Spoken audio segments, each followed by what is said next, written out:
ଆପଣ କଣ କରୁଛନ୍ତି? ଏଠି ଆମେ ଆମ୍ବ ଲଗେଇବା ପ୍ରସ୍ତୁତ କରୁଛୁ। ଆମ୍ବ ଚାରା ପ୍ରସ୍ତୁତ କରୁଛୁ ଲଗେଇବା ପାଇଁ। ଆମେ ଫାଷ୍ଟ ନେଲୁ ଆମ ମାଟି ନେଲୁ, ତାପରେ ଟିକେ ଖତ ମିଶେଇଲୁ। ଖତ ମିଶେଇ ଦେଲା ପରେ ଦେଖନ୍ତୁ ଏଠି ଗୋଟେ ମାଟି ଗୁଡ଼ା ମିଶେଇ ଦେଲୁ। ଦେଖନ୍ତୁ ଏଠି ଗୋଟେ ପଲିଥିନ୍ ମାନେ ଇଏ ଜରିଟା ଅଛି, ଚାରା ପଲିଥିନ୍ ଜରି ଅଛି। ଦେଖନ୍ତୁ ଆମେ ମାଟି ପୁରେଇଲୁ। ମାଟି ପୁରେଇ ଦେଲା ପରେ ବଢ଼ିଆ ଭାଗରେ ଏଇଟା ଆମ୍ବ ପୁରେଇଲୁ।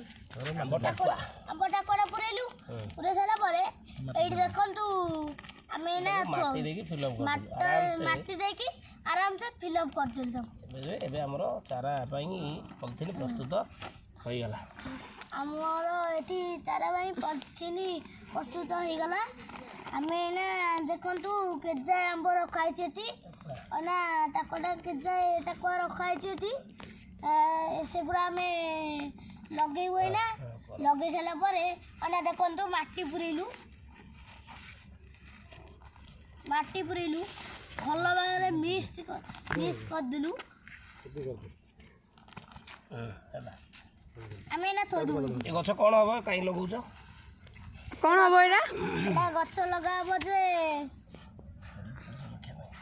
ପରିବେଶ ରକ୍ଷା ପାଇଁ ରଖା ହେଲା। ଗଛ ବଢ଼ିଲେ ଆମମାନଙ୍କର ପୁଣ୍ୟ ହବ, ଭବିଷ୍ୟତ ଭଲ ହବ।